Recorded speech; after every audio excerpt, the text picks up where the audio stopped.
Sorry extremely sorry, আমি না একদম দেখতে পাইনি, আমি ফোনের দিকে তাকিয়ে হাঁটছিলাম। না না ঠিক আছে ম্যাডাম, আপনি যান। আপনার লাগেনি তো? না না না লাগে। ওকে ওকে। এটা কি মনে হয় কিছু পড়ে গেছে? আরে ম্যাডাম, মনে হয় আপনার কিছু পড়ে গেছে, আপনার কিছু পড়ে গেছে। আরে আরে এটা তো আমারই পার্স, এর মধ্যে তো অনেক ডকুমেন্টস ছিল। হ্যাঁ পড়ে গেছিল। হ্যাঁ, এটিএম কার্ড, ডকুমেন্টস, টাকা পয়সা সবকিছুই ঠিক আছে। Thank you. আচ্ছা ঠিক আছে। তুমি কি চোখে দেখতে পাও না? না ম্যাডাম, আমি দেখতে পাইনি।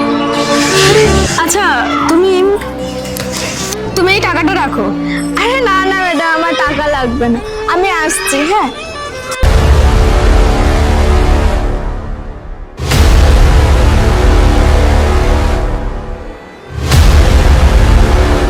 আচ্ছা, মেয়েটা কি আসলেই অন্ধ? গিয়ে দেখি তো।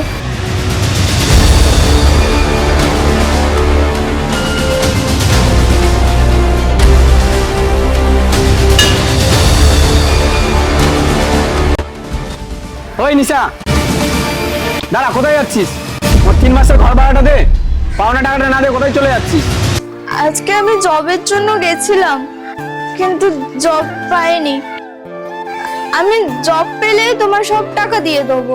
আরে তুই ভুলে যাস না, তুই অন্ধ আছিস, অন্ধ। 3 মাস কেন, তুই 3 বছর চাকরি খুঁজলেও চাকরি পাবি না। তুই ভালো করে শুনে নে, কালকে সন্ধ্যের মধ্যে যদি আমার টাকা সব না পরিশোধ করিস, তাহলে তোর সব জিনিসপত্র বাইরে ফেলে দেবো, আমি ঘর খালি করে দেবো। না না, আমি তোমার কাল রাতের মধ্যেই সব টাকা দিয়ে দেবো। তুমি প্লিজ আমার জিনিসগুলো ফেলো না, আমি দেখছি কি করা যায়।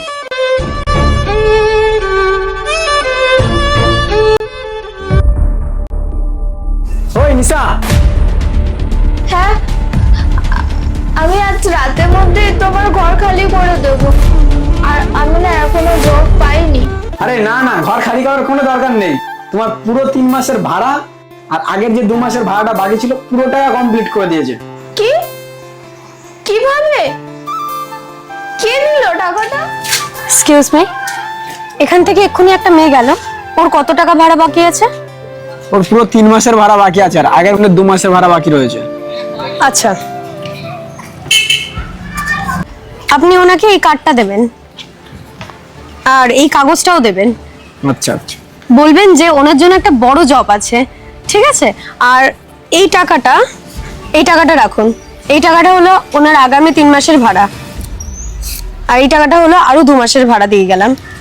আর বলবেন এটা হলো অ্যাডভান্স টাকা দিয়ে দিয়েছি, ঠিক আছে? আর এই টাকাটা যে আমি দিয়েছি এটা আপনি ওনাকে জানাবেন না। আচ্ছা, কিন্তু আপনি কে, এত টাকা দিচ্ছেন কেন? কারণ উনি আমাকে অনেক বড় একটা প্রবলেমের থেকে বাঁচিয়েছে, তাই আমি এটা করছি। যে ভালো তার সাথে সবসময় ভালোই হয়। আর আপনি ওনাকে এটা জানাবেন না যে আমি এই টাকাগুলো দিয়ে দিয়েছি, কারণ উনি অনেক সৎ মেয়ে। উনি এই জিনিসটা যদি জানতে পারে তাহলে এই টাকাগুলো নেবেন না। আর এই টাকাগুলো আমি ওনার জবের প্রথম মাইনে থেকে দিচ্ছি। আর এই জবটার কথা ওনাকে বলে দেবেন। কি? উনি আমাকে জবও দিচ্ছে? আর হ্যাঁ, উনি একটা কাগজে দিয়েছে, এই নাও।